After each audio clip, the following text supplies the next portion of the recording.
Hi ನಮಸ್ತೆ ಎಲ್ಲರಿಗೂ info media ಜಗತ್ತು ಚಾನಲಿನ ಮತ್ತೊಂದು ವಿಡಿಯೋಗೆ ಸ್ವಾಗತ ಸುಸ್ವಾಗತ. ಸ್ನೇಹಿತರೆ, ಎಲ್ಲರೂ ಹೇಗಿದ್ದೀರಾ? ಎಲ್ಲರೂ ಚೆನ್ನಾಗಿದ್ದೀರಾ ಅಂದ್ಕೊಂಡಿದ್ದೀನಿ. ನಾನು ಕೂಡ ತುಂಬಾ ಚೆನ್ನಾಗಿದ್ದೀನಿ. ಎಲ್ಲರೂ ಚೆನ್ನಾಗಿದ್ದೀರಾ ಅಂದ್ಕೊಂಡು ಭಾವಿಸ್ಕೊಂಡು ಇವತ್ತಿನ ಒಂದು ವಿಡಿಯೋನ ಶುರು ಮಾಡಿಬಿಡೋಣ. ಇವತ್ತಿನ ಒಂದು ವಿಡಿಯೋದಲ್ಲಿ ಮೇಷರಾಶಿಯವರಿಗೆ ಸ್ನೇಹಿತರೆ 2026 ಮೇ 1ರಂದು ಬರುವಂತಹ ಹುಣ್ಣಿಮೆಯು ವೈಶಾಖ ಪೂರ್ಣಿಮೆಯಾಗಿರುತ್ತದೆ. ಇದು ಹಿಂದೂ ಧರ್ಮದಲ್ಲಿ ಅತ್ಯಂತ ಪವಿತ್ರದ ಮಹತ್ವದ ದಿನವಾಗಿದೆ ಸ್ನೇಹಿತರೆ.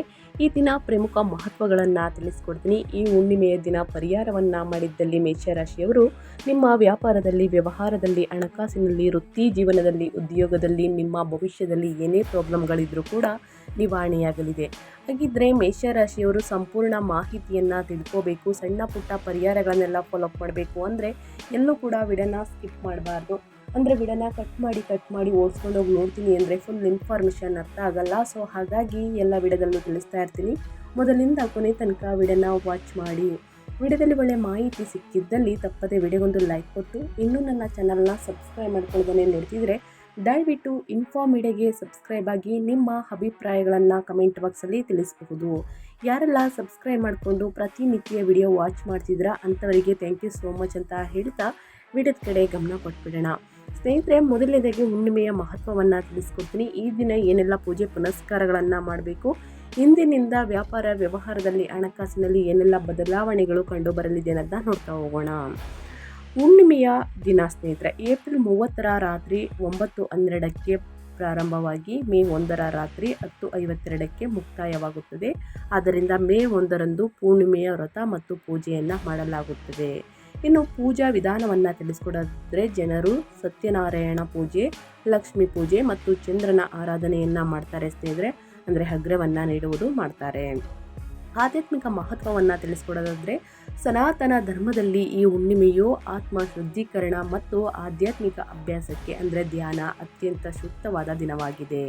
ಪವಿತ್ರ ನದಿಗಳಲ್ಲಿ ಸ್ನಾನ ಮಾಡುವುದು ಮತ್ತು ದಾನ ಧರ್ಮವನ್ನು ಮಾಡುವುದಕ್ಕೆ ಈ ದಿನ ಮಹತ್ವವಾಗಿದೆ ಅಂತಲೇ ಹೇಳಬಹುದು. ಈ ದಿನದಂದು ನದಿಗಳು ಅಥವಾ ಪವಿತ್ರ ಜಲ ಮೂಲಗಳಲ್ಲಿ ಸ್ನಾನ ಮಾಡುವುದು ಪುಣ್ಯದಾಯಕ ಎಂದು ಪರಿಗಣಿಸಲಾಗಿದೆ. ದಾನ ಧರ್ಮಗಳಿಗೆ ಈ ದಿನ ಹೆಚ್ಚಿನ ಮಹತ್ವವಿದೆ ಅಂತಲೇ ಹೇಳಬಹುದು. ಇನ್ನು ವೈಶಾಖ ಪೂರ್ಣಿಮೆ ಈ ದಿನವನ್ನು ಸ್ನೇಹಿತರೆ ವೈಶಾಖ ಮಾಸದ ಹುಣ್ಣಿಮೆ ಎಂದು ಆಚರಿಸಲಾಗುತ್ತದೆ. ಇದು ಭಗವಾನ್ ವಿಷ್ಣು ಮತ್ತು ಚಂದ್ರನ ಆರಾಧನೆಗೆ ಅತ್ಯಂತ ಶ್ರೇಷ್ಠವಾದ ದಿನ ಅಂತಲೇ ಹೇಳಬಹುದು. ಒಟ್ಟಾರೆಯಾಗಿ ಹೇಳಬೇಕು ಅಂದರೆ ಹುಣ್ಣಿಮೆಯ ದಿನದಿಂದ ಮೇಷರಾಶಿಯವರು ಏನೆಲ್ಲ ಬದಲಾವಣೆಯನ್ನು ನೋಡಲಿದ್ದೀರಿ, ಯಾವುದರ ಬಗ್ಗೆ ಎಚ್ಚರಿಕೆ ವಹಿಸಬೇಕು ಅನ್ನೋದನ್ನ ತಿಳಿಸ್ಕೊಡ್ತಾ ಹೋಗ್ತೀನಿ.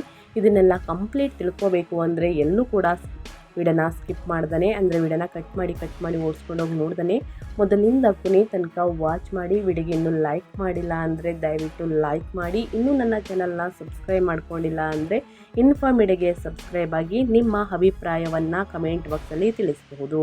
ಯಾರೆಲ್ಲ ಸಬ್ಸ್ಕ್ರೈಬ್ ಮಾಡ್ಕೊಂಡಿದ್ದೀರಾ ಅವರಿಗೆ ಮತ್ತೊಮ್ಮೆ ಥ್ಯಾಂಕ್ ಯು ಸೋ ಮಚ್ ಅಂತ ಹೇಳ್ತಾ ಸ್ನೇಹಿತರೆ ವಿಡಿಯೋದ ಕಡೆ ಗಮನ ಕೊಟ್ಬಿಡೋಣ. ಸಾಕಷ್ಟು ಕ್ವಶನ್ಗಳನ್ನ ಕೇಳಿದ್ದೀರಾ, ಕೊನೆಯಲ್ಲಿ ತಿಳಿಸ್ಕೊಡ್ತೀನಿ. ಈ ದಿನ ಪರಿಹಾರದಿಂದ ನಿಮ್ಮ ಸಮಸ್ಯೆಗಳು ಸಂಪೂರ್ಣವಾಗಿ ನಿವಾರಣೆಯಾಗಲಿದೆ. ಆದಷ್ಟು ಅಮಾವಾಸ್ಯೆ ದಿನ, ಹುಣ್ಣಿಮೆ ದಿನ ಸ್ನೇಹಿತರೆ ನಾನು ತಿಳಿಸುವಂತಹ ದಿನಗಳಲ್ಲಿ ನೀವು ಪರಿಹಾರವನ್ನು ಅನುಸರಿಸಿದ್ದಲ್ಲಿ ಎಷ್ಟೇ ಕಷ್ಟಗಳು ಸಮಸ್ಯೆಗಳಿದ್ರೂ ಕೂಡ ಸಂಪೂರ್ಣವಾಗಿ ನಿವಾರಣೆಯಾಗಲಿದೆ ಅಂತಲೇ ಹೇಳಬಹುದು.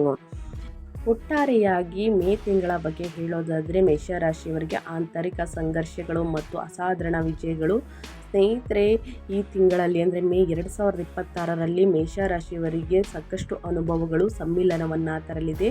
ತಿಂಗಳ ಆರಂಭದಲ್ಲಿ ಮೇ 2ರಂದು ನಿಮ್ಮ ರಾಶಿಯ ಅಧಿಪತಿ ಮಂಗಳನು ಕರ್ಮಕಾರಕ ಶನಿಯೊಂದಿಗೆ ವ್ಯಯಸ್ಥಾನವಾದ 12ನೇ ಮನೆಯನ್ನು ಮೀನರಾಶಿಯನ್ನು ಪ್ರವೇಶಿಸುತ್ತಾನೆ. ನಷ್ಟದ ಮನೆಯಲ್ಲಿ ನಿಮ್ಮ ರಾಶಿಯ ಅಧಿಪತಿ ಕುಳಿತಿರುವುದರಿಂದ ನೀವು ಒಂಟಿತನದ ಭಾವನೆಯನ್ನು ಅನುಭವಿಸಬಹುದು. ನಿಮ್ಮ ಪ್ರಯತ್ನಗಳಲ್ಲಿ ವಿಶೇಷವಾಗಿ ಹೊಸ ಪ್ರಾಜೆಕ್ಟ್ಗಳಲ್ಲಿ ಗಮನಾರ್ಹ ವಿಳಂಬವನ್ನು ಎದುರಿಸಬಹುದು ಮತ್ತು ಮಾನಸಿಕ ಒತ್ತಡವು ಕೂಡ ಹೆಚ್ಚಾಗಬಹುದು.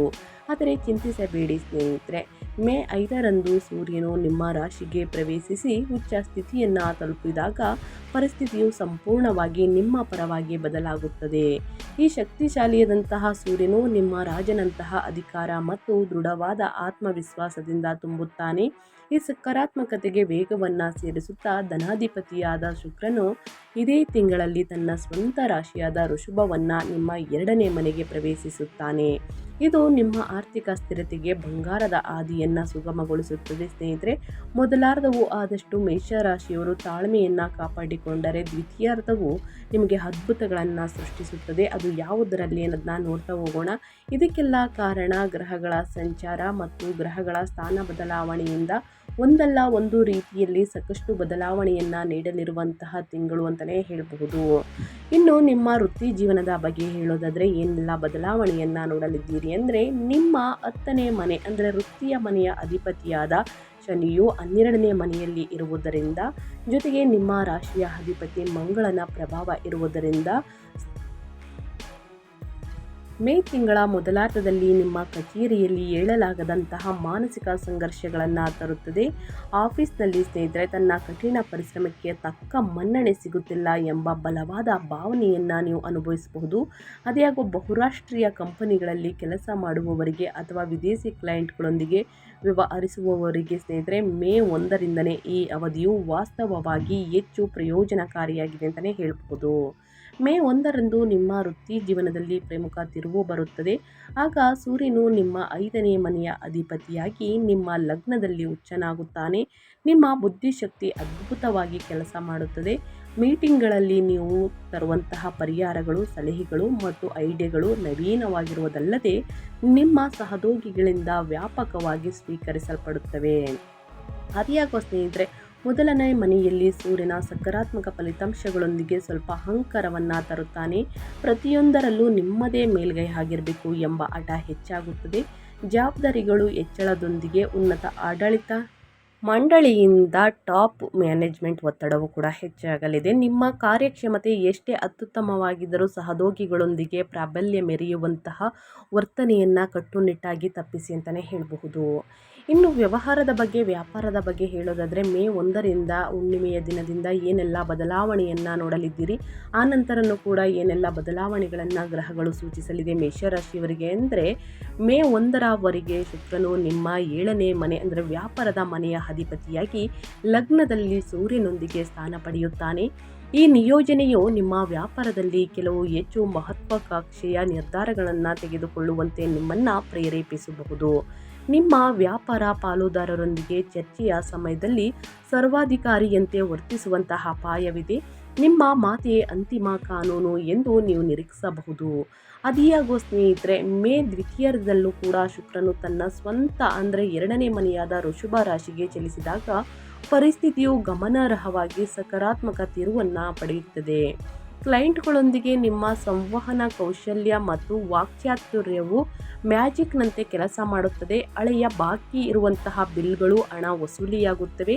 ಹೊಸ ಪ್ರಾಜೆಕ್ಟ್ಗಳನ್ನು ಪ್ರಾರಂಭಿಸುವವರು, ವಿಶೇಷವಾಗಿ ಸೃಜನಶೀಲ ಕ್ಷೇತ್ರಗಳು, ಕಲೆ ಅಥವಾ ಐಷಾರಾಮಿ ಸರಕುಗಳು ವ್ಯಾಪಾರದಲ್ಲಿ ಇರುವವರು ಲಾಭದಲ್ಲಿ ಗಣನೀಯ ಏರಿಕೆಯನ್ನು ಕಾಣುತ್ತಾರೆ ಅಂತಲೇ ಹೇಳಬಹುದು. ಒಟ್ಟಾರೆಯಾಗಿ ಸ್ನೇಹಿತರೆ, ಏನೆಲ್ಲ ಬದಲಾವಣೆಯನ್ನು ನೋಡಲಿದ್ದೀರಿ, ಮೇಷರಾಶಿಯವರು ಯಾವುದರ ಬಗ್ಗೆ ಎಚ್ಚರಿಕೆ ವಹಿಸಬೇಕು, ನಿಮ್ಮ ವ್ಯಾಪಾರ ವ್ಯವಹಾರದಲ್ಲಿ ನನ್ನ ಕಟ್ಟುನಿಟ್ಟಾಗಿ ತಿಳಿಸ್ಕೊಟ್ಟಿದ್ದೀನಿ. ಆ ವಿಚಾರದ ಬಗ್ಗೆ ಬಹಳಷ್ಟು ಎಚ್ಚರಿಕೆ ವಹಿಸಿ ಅಂತ ಹೇಳ್ತಾ, ಇನ್ನು ಮೇಯ್ನ್ ಆಗಿ ನಿಮ್ಮ ಹಣಕಾಸಿನ ಸ್ಥಿತಿ ಹೇಗಿರಲಿದೆ, ಯಾವುದರ ಬಗ್ಗೆ ಎಚ್ಚರಿಕೆ ವಹಿಸಬೇಕು ಅನ್ನೋದನ್ನ ನೋಡ್ತಾ ಹೋಗೋಣ. ಲಾಭಾಧಿಪತಿಯಾದ ಶನಿಯು ಖರ್ಚಿನ ಮನೆ ಅಂದರೆ 12ನೇ ಮನೆಯಲ್ಲಿ ಇರುವುದರಿಂದ ನೀವು ಎಷ್ಟೇ ದುಡಿದರೂ ಖರ್ಚುಗಳು ನಿಮಗಾಗಿ ಕಾಯುತ್ತಿರುತ್ತವೆ. ವಿಶೇಷವಾಗಿ ಮೇ ಮೊದಲ 2 ವಾರಗಳಲ್ಲಿ ಹಣವು ನೀರಿನಂತೆ ಹರಿಯಬಹುದು, ಅಂದರೆ ಅತಿಯಾಗಿ ಖರ್ಚಾಗಬಹುದು. ಪ್ರಾಥಮಿಕವಾಗಿ ಆರೋಗ್ಯದ ಸಮಸ್ಯೆಗಳು ಅಥವಾ ವಾಹನ ರಿಪೇರಿಗಾಗಿ. ಸ್ನೇಹಿತರೆ, ವೆಹಿಕಲ್ ಮೇಂಟೆನೆನ್ಸ್ ಮಾಡೋದು ಬಹಳ ಕಷ್ಟ. ಅದರಲ್ಲೂ ಕೂಡ ಅದಕ್ಕಾಗಿ ಅತಿ ಹೆಚ್ಚಾಗಿ ಖರ್ಚಾಗಲಿದೆ. ಮೇ 19ರಂದು ಧನಾಧಿಪತಿಯಾದ ಶುಕ್ರನು ತನ್ನ ಸ್ವಂತ ರಾಶಿಯನ್ನು ವೃಷಭ ರಾಶಿಗೆ ಪ್ರವೇಶಿಸಿದಾಗ ಒಬ್ಬರ ಇಳಿತವು ಅನುಕೂಲಕರವಾಗಿ ಬದಲಾಗುತ್ತದೆ. ಇದು ನಿಮ್ಮ ಆರ್ಥಿಕ ಶಕ್ತಿಯನ್ನು ಬಹಳವಾಗಿ ಹೆಚ್ಚಿಸುತ್ತದೆ. ನಿಮ್ಮ ಕುಟುಂಬದ ಅಗತ್ಯಗಳಿಗಾಗಿ ಹೆಚ್ಚಿನ ವಸ್ತುಗಳನ್ನು ಖರೀದಿಸಲು ಅಥವಾ ಚಿನ್ನಾಭರಣಗಳಲ್ಲಿ ಹೂಡಿಕೆ ಮಾಡಲು ನೀವು ಸಂತೋಷದಿಂದ ಹಣವನ್ನು ಖರ್ಚು ಮಾಡುತ್ತೀರಿ. ಇಂದಿನ ಹೂಡಿಕೆಗಳಿಂದ ಬರುವ ಉತ್ತಮ ಆದಾಯವು ನಿಮ್ಮ ಬ್ಯಾಂಕ್ ಬ್ಯಾಲೆನ್ಸನ್ನು ಅಂದವಾಗಿ ಸ್ಥಿರಗೊಳಿಸಲು ಸಹಾಯವನ್ನು ಮಾಡುತ್ತದೆ. ಒಟ್ಟಾರೆಯಾಗಿ ಹೇಳಬೇಕು ಅಂದರೆ ಸ್ನೇಹಿತರೆ, ಅನಗತ್ಯ ಖರ್ಚುಗಳಿಂದ ಆದಷ್ಟು ಹೊರಬರಬೇಕಾಗುತ್ತದೆ. ಪದೇ ಪದೇ ಖರ್ಚಾಗುವುದರಿಂದ ಹಣಕಾಸಿನಲ್ಲಿ ಉಳಿತಾಯವನ್ನು ಮಾಡುವುದಕ್ಕೆ ಸಾಧ್ಯವಾಗುವುದಿಲ್ಲ. ಆದರೆ ಮುಂದಿನ ದಿನಗಳಲ್ಲಿ ಹಠಾತ್ ಹಣಕಾಸಿನ ಪ್ರಾಬ್ಲಮ್ ಎದುರಾದರೆ ಬಹಳಷ್ಟು ಕಷ್ಟ ಸ್ನೇಹಿತರೆ. ಆ ವಿಚಾರದ ಬಗ್ಗೆ ಮೇಷರಾಶಿಯವರು ಎಚ್ಚರಿಕೆ ವಹಿಸಿ ಅಂತ ಹೇಳ್ತಾ, ಇನ್ನು ಮುಂದಿನದಾಗಿ ನಿಮ್ಮ ಯೋಗಕ್ಷೇಮ, ಹೆಲ್ತ್, ಆರೋಗ್ಯದ ಬಗ್ಗೆ ಹೇಳೋದಾದರೆ ಏನೆಲ್ಲ ಬದಲಾವಣೆಯನ್ನು ಮೇ 1ರಿಂದ ನೋಡಲಿದ್ದೀರಿ, ಯಾವುದರ ಬಗ್ಗೆ ಎಚ್ಚರಿಕೆ ವಹಿಸಬೇಕು ಅಂದರೆ, ನಿಮ್ಮ ರಾಶಿಯ ಅಧಿಪತಿ ಮಂಗಳನು ಜಲತತ್ವದ ರಾಶಿಯಾದ ಮೀನದಲ್ಲಿ 12ನೇ ಮನೆಯಲ್ಲಿ ಶನಿಯೊಂದಿಗೆ ಇದ್ದಾರೆ. ತಿಂಗಳ ಆರಂಭದಲ್ಲಿನ ಈ ಭಾರವಾದ ಗ್ರಹಗತಿಯು ನಿಮ್ಮನ್ನು ನಿದ್ರೆಹೀನತೆ, ಪಾದದ ನೋವುಗಳು ಅಥವಾ ಹೊಟ್ಟೆಗೆ ಸಂಬಂಧಿಸಿದ ಜೀರ್ಣಕಾರಿ ಸಮಸ್ಯೆಗಳಿಂದ ಕಾಡಬಹುದು. ಏಪ್ರಿಲ್ ದ್ವಿತೀಯಾರ್ಧದಲ್ಲಿ ಉಚ್ಚ ಸೂರ್ಯನು ಲಗ್ನದ ಪ್ರವೇಶವು ನಿಮಗೆ ಅತ್ಯುತ್ತಮ ಚೈತನ್ಯ ಮತ್ತು ಬಲವಾದ ರೋಗ ನಿರೋಧಕ ಶಕ್ತಿಯನ್ನು ನೀಡುತ್ತಾನೆ. ಅದಿಯಾಗೋ ಸೂರ್ಯನು ನಿಮ್ಮ ದೇಹದಲ್ಲಿ ಉಷ್ಣಾಂಶವನ್ನು ಅಂದರೆ ಪಿತ್ತ ದೋಷವನ್ನು ಹೆಚ್ಚಿಸುತ್ತಾನೆ. ನೀವು ಸಣ್ಣ ಪುಟ್ಟ ವಿಷಯಗಳಿಗೂ ಕೂಡ ವಿಪರೀತ ಕೋಪಗೊಳ್ಳಬಹುದು, ತಲೆನೋವು ಉಂಟಾಗಬಹುದು ಅಥವಾ ರಕ್ತದೊತ್ತಡದಲ್ಲಿ ಹಠಾತ್ ಏರಿಕೆ ಅಂದರೆ BP ಏರಿಕೆಯಾಗಬಹುದು, ಅನುಭವಿಸಬಹುದು ಅಂತಲೇ ಹೇಳ್ಬೋದು. ಈ ಬೆಂಕಿಯ ಅಗ್ನಿಯ ಶಕ್ತಿಯನ್ನು ಶಾಂತಗೊಳಿಸಲು ಪ್ರತಿದಿನ ಮೆಡಿಟೇಷನನ್ನು ಮಾಡಿ ಅಂದರೆ ಧ್ಯಾನವನ್ನು ಅಭ್ಯಾಸ ಮಾಡಿ ಸ್ನೇಹಿತರೆ, ಮತ್ತು ನಿಮ್ಮ ನೀರಿನ ಸೇವನೆಯನ್ನು ಗಮನಾರ್ಹವಾಗಿ ಹೆಚ್ಚಿಸಲು ಬಲವಾಗಿ ಶಿಫಾರಸು ಮಾಡಲಾಗಿದೆ ಅಂತಲೇ ಹೇಳ್ಬೋದು. ಒಟ್ಟಾರೆಯಾಗಿ ಸ್ನೇಹಿತರೆ, ಮೇಷರಾಶಿಯವರು ನಿಮ್ಮ ಆರೋಗ್ಯದ ಬಗ್ಗೆ ಗಮನ ಕೊಡಬೇಕಾಗುತ್ತದೆ. ಈ ತಲೆನೋವು ಮತ್ತು ಈ ಸುಸ್ತು ಈ ರೀತಿ ನಿಮಗೆ ಅಮಾವಾಸ್ಯೆ ಮತ್ತು ಹುಣ್ಣಿಮೆಯ ಸಮಯದಲ್ಲಿ ಅತಿ ಹೆಚ್ಚಾಗಿ ಕಾಣಿಸಿಕೊಳ್ಳಬಹುದು. ಅಬ್ಸರ್ವ್ ಮಾಡಿ ಸ್ನೇಹಿತರೆ. ಆ ದಿನವೇ ಸಣ್ಣ ಪುಟ್ಟ ಪರಿಹಾರದಿಂದನೇ ದೊಡ್ಡ ಸಮಸ್ಯೆಗಳು ಕೂಡ ನಿವಾರಣೆಯಾಗಲಿದೆ. ಈ ಸಣ್ಣ ಪುಟ್ಟ ಪರಿಹಾರವನ್ನು ಮಾಡಿ ಅಂತ ಹೇಳ್ತಾ, ಇನ್ನು ಮುಂದಿನದಾಗಿ ಕುಟುಂಬ ಮತ್ತು ವೈಯಕ್ತಿಕ ಸಂಬಂಧಗಳ ಬಗ್ಗೆ ಹೇಳೋದಾದರೆ ಏನೆಲ್ಲ ಬದಲಾವಣೆಯನ್ನು ಗ್ರಹಗಳು ಸೂಚಿಸಲಿದೆ, ಯಾವುದರ ಬಗ್ಗೆ ಎಚ್ಚರಿಕೆ ವಹಿಸಬೇಕು ಮೇಷರಾಶಿಯವರು ಅನ್ನೋದಾದರೆ, ನಿಮ್ಮ ಕೌಟುಂಬಿಕ ಜೀವನವು ಮೇ ತಿಂಗಳಲ್ಲಿ 2 ವಿಭಿನ್ನ ಹಂತಗಳನ್ನು ಪ್ರದರ್ಶಿಸುತ್ತದೆ. ಒಂದೆಡೆ ಲಗ್ನದಲ್ಲಿರುವ ಉಚ್ಚ ಸೂರ್ಯನು ನಿಮ್ಮ 7ನೇ ಮನೆ ಅಂದರೆ ಸಂಗಾತಿಯ ಮನೆಯ ಮೇಲೆ ನೇರ ದೃಷ್ಟಿ ಬೀರುತ್ತಾನೆ. ಇದು ನಿಮ್ಮ ಜೀವನ ಸಂಗಾತಿಯೊಂದಿಗೆ ಅಹಂಕಾರದ ಘರ್ಷಣೆಗಳು ಮತ್ತು ಹೆಮ್ಮೆಯ ಭಿನ್ನಾಭಿಪ್ರಾಯಗಳನ್ನು ಪ್ರಚೋದಿಸುತ್ತದೆ. ನಿಮ್ಮ ಸಂಗಾತಿಯು ನೀವು ಹೇಳಿದ್ನೆಲ್ಲ ಸುಮ್ಮನೆ ಕೇಳಬೇಕು ಮತ್ತು ಪಾಲಿಸಬೇಕು ಎಂದು ನೀವು ನಿರೀಕ್ಷಿಸುವ ಪ್ರವೃತ್ತಿಯನ್ನು ಬೆಳೆಸಿಕೊಳ್ಳಬಹುದು. ಈ ನಡವಳಿಕೆಯನ್ನು ನಿಯಂತ್ರಿಸುವುದು ಅತ್ಯಂತ ನಿರ್ಣಾಯಕ. ಮತ್ತೊಂದೆಡೆ ಸೂರ್ಯನು ನಿಮ್ಮ 5ನೇ ಮನೆಯ ಅಂದರೆ ಮಕ್ಕಳ ಮನೆಯ ಅಧಿಪತಿಯಾಗಿರುವುದರಿಂದ ಅವನ ಉಚ್ಚ ಸ್ಥಿತಿಯು ನಿಮ್ಮ ಮಕ್ಕಳ ಪ್ರಗತಿಯು ನಿಮಗೆ ಹೆಮ್ಮೆಯ ದೊಡ್ಡ ಮೂಲವಾಗಲಿದೆ ಎಂದು ಸೂಚಿಸಲಾಗಿದೆ. ಶಿಕ್ಷಣ ಅಥವಾ ಇತರ ಕ್ಷೇತ್ರಗಳಲ್ಲಿ ಅವರ ಸಾಧನೆಗಳು ನಿಮ್ಮ ಅಪಾರ ಸಂತೋಷವನ್ನು ತರುವುದಲ್ಲದೆ, ಸ್ನೇಹಿತರೆ, ಏಪ್ರಿಲ್ ಮೊದಲಾರ್ಧದಲ್ಲಿ ಅಂದರೆ 5ನೇ ತಾರೀಕಿನ ನಂತರ ಶುಕ್ರನು ನಿಮ್ಮ 2ನೇ ಮನೆಗೆ ಪ್ರವೇಶವು ಕೌಟುಂಬಿಕ ವಾತಾವರಣದಲ್ಲಿ ಸಾಮರಸ್ಯ ಮತ್ತು ಉಷ್ಣತೆ, ಸಂತೋಷವನ್ನು ಮರುಸ್ಥಾಪಿಸುತ್ತದೆ. ಮನೆಯಲ್ಲಿ ಶುಭ ಕಾರ್ಯಗಳು ಪ್ರಾರಂಭಗೊಳ್ಳುವುದಕ್ಕೆ ಸಾಧ್ಯವಾಗಲಿದೆ. ಅಡಚಣೆಯಿಂದ, ತೊಂದರೆಗಳಿಂದ ನಿಂತು ಹೋಗಿದ್ದಂತಹ ಶುಭ ಕಾರ್ಯಗಳು, ಇನ್ನು ಅವಿವಾಹಿತರಿಗೆ ಮದುವೆ ಪ್ರಸ್ತಾಪಗಳು, ಇನ್ನು ಸಂತಾನದ ಭಾಗ್ಯದ ವಾರ್ತೆಯನ್ನು ಕೇಳಲಿದ್ದೀರಿ ಅಂತಲೇ ಹೇಳಬಹುದು. ಒಟ್ಟಾರೆಯಾಗಿ ಶನಿ, ಗುರು, ಶುಕ್ರನ ಸಂಚಾರದಿಂದ ಏನೆಲ್ಲ ಅದೃಷ್ಟದ ಫಲಗಳನ್ನು ಗಳಿಸಲಿದ್ದೀರಿ ಮೇ ತಿಂಗಳಲ್ಲಿ ಕಂಪ್ಲೀಟಾಗಿ ತಿಳಿಸ್ಕೊಟ್ಟಿದ್ದೀನಿ. ಇನ್ನು ವಿದ್ಯಾರ್ಥಿಗಳ ಬಗ್ಗೆ ಹೇಳೋದಾದರೆ, ಪುಟ್ಟದಾಗಿ ತಿಳಿಸೋದಾದರೆ ವಿದ್ಯಾರ್ಥಿಗಳಿಗೆ ಏನೆಲ್ಲ ಬದಲಾವಣೆಗಳನ್ನು ಗ್ರಹಗಳು ಸೂಚಿಸಲಿದೆ, ಯಾವುದರ ಬಗ್ಗೆ ಎಚ್ಚರಿಕೆ ವಹಿಸಬೇಕು ಅನ್ನೋದನ್ನ ನೋಡ್ತಾ ಹೋಗೋಣ. ಲಗ್ನದಲ್ಲಿ 5ನೇ ಅಧಿಪತಿ ಸೂರ್ಯನ ಉಚ್ಚ ಸ್ಥಿತಿಯು ವಿದ್ಯಾರ್ಥಿಗಳಿಗೆ, ವಿಶೇಷವಾಗಿ ಸ್ಪರ್ಧಾತ್ಮಕ ಪರೀಕ್ಷೆಗಳಿಗೆ ತಯಾರಿಯನ್ನು ನಡೆಸುತ್ತಿರುವಂಥವರಿಗೆ ಪ್ರಚಂಡ ಆಶೀರ್ವಾದವನ್ನು ನೀಡಲಿದೆ. ಗ್ರಹಗಳು ನಿಮ್ಮ ದೃಢ ನಿಶ್ಚಯ ಮತ್ತು ಇಚ್ಛಾಶಕ್ತಿ ಗಗನಕ್ಕೇರುತ್ತದೆ. ಅತ್ಯಂತ ಕಷ್ಟಕರವಾದ ವಿಷಯಗಳನ್ನು ಸಹ ನೀವು ಸುಲಭವಾಗಿ ಗ್ರಹಿಸಲು ಸಾಧ್ಯವಾಗುತ್ತದೆ. ಅದಿಯಾಗೋ ಸ್ನೇಹಿತರೆ, 12ನೇ ಮನೆಯಿಂದ ಶನಿ ಮತ್ತು ಮಂಗಳನ ದೃಷ್ಟಿಯು ಸಾಂದರ್ಭಿಕವಾಗಿ ದೈಹಿಕ ಆಲಸ್ಯವನ್ನು ಉಂಟು ಮಾಡಬಹುದು. ಇದನ್ನು ಜಯಿಸಿ ವಿಜಯ ನಿಮ್ಮದೇ. ಉನ್ನತ ಶಿಕ್ಷಣಕ್ಕಾಗಿ ವಿದೇಶದಲ್ಲಿ ಪ್ರವೇಶವನ್ನು ಪಡೆಯಲು ಪ್ರಯತ್ನಿಸುತ್ತಿರುವಂತಹ ವಿದ್ಯಾರ್ಥಿಗಳಿಗೆ ಇದು ಹೆಚ್ಚು ಅನುಕೂಲಕರ ಅವಧಿಯಾಗಿದೆ ಅಂತಲೇ ಹೇಳಬಹುದು. ಒಟ್ಟಾರೆಯಾಗಿ ಹೇಳಬೇಕು ಅಂದರೆ, ವಿದ್ಯಾರ್ಥಿಗಳು ಕಷ್ಟಪಟ್ಟು ಅಧ್ಯಯನದ ಕಡೆ ಗಮನ ಕೊಟ್ಟಿದ್ದಲ್ಲಿ ಉನ್ನತ ಫಲಿತಾಂಶವನ್ನು ಗಳಿಸುವುದಕ್ಕೆ ಸಾಧ್ಯವಾಗಲಿದೆ. ಗ್ರಹಗಳ ಸಂಚಾರ ಉತ್ತಮವಾಗಿರಲಿದೆ ಅಂತಲೇ ಹೇಳಬಹುದು. ಮುಂದಿನ ದಿನಗಳಲ್ಲೂ ನಿಮ್ಮ ಭವಿಷ್ಯ ಉಜ್ವಲವಾಗಿ ಇರಲಿದೆ ಸ್ನೇಹಿತರೆ.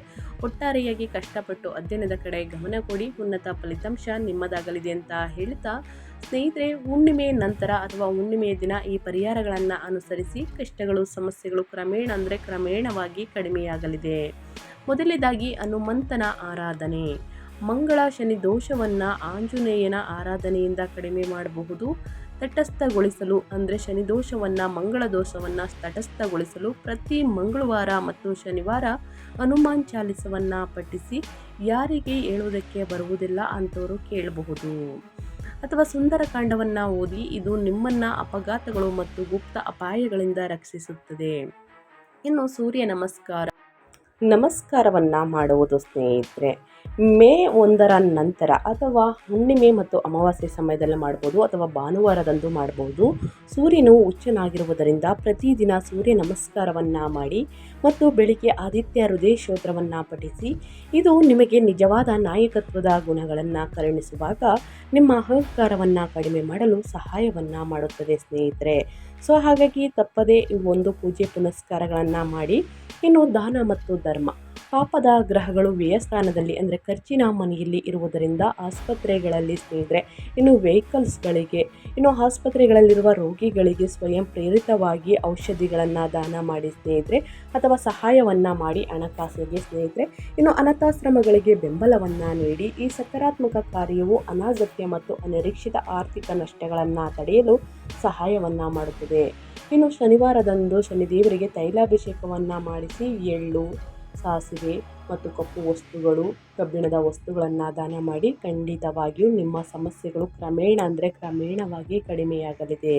12ನೇ ಮನೆಯಲ್ಲಿನ ಶನಿ ಮತ್ತು ಮಂಗಳನ ಸಂಯೋಗದ ದುಷ್ಪರಿಣಾಮಗಳನ್ನು ತಗ್ಗಿಸಲು ಮತ್ತು ಉಚ್ಚ ಸೂರ್ಯನಿಂದ ಉಂಟಾಗುವ ಆಕ್ರಮಣಶೀಲತೆಯನ್ನು ನಿಯಂತ್ರಿಸಲು ಈ ಪರಿಹಾರಗಳನ್ನು ಅನುಸರಿಸುವುದರಿಂದ ಕಷ್ಟಗಳು ಸಮಸ್ಯೆಗಳು ಕ್ರಮೇಣವಾಗಿ ಕಡಿಮೆಯಾಗಲಿದೆ ಸ್ನೇಹಿತರೆ.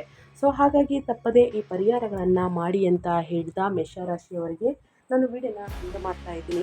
ದಯವಿಟ್ಟು ಇವತ್ತಿನ ಒಂದು ವಿಡಿಯೋದಲ್ಲಿ ಸಂಪೂರ್ಣ ಮಾಹಿತಿ ಸಿಕ್ಕಿದ್ದಲ್ಲಿ, ಈ ವಿಡಿಯೋ ಯೂಸ್ಫುಲ್ ಅನಿಸಿದ್ದಲ್ಲಿ ವಿಡಿಯೋಗೆ ಲೈಕ್ ಮಾಡೋದನ್ನ ಮರ್ತಿದ್ರೆ ಲೈಕ್ ಮಾಡಿ. ಇನ್ನೂ ನನ್ನ ಚಾನಲ್ನ ಸಬ್ಸ್ಕ್ರೈಬ್ ಮಾಡ್ಕೊಂಡಿಲ್ಲ ಅಂದರೆ ಇನ್ಫಾ ಮೀಡಿಯಾಗೆ ಸಬ್ಸ್ಕ್ರೈಬ್ ಆಗಿ ನಿಮ್ಮ ಅಭಿಪ್ರಾಯಗಳನ್ನು ಕಮೆಂಟ್ ಬಾಕ್ಸಲ್ಲಿ ತಿಳಿಸಿ.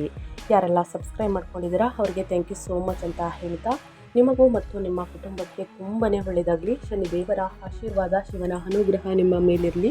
ಮತ್ತೊಂದು ವಿಡಿಯೋ ಜೊತೆ ಮತ್ತೊಂದು ಹೊಸ ಭವಿಷ್ಯದಲ್ಲಿ ಸಿಗ್ತೀನಿ. Thank you for watching.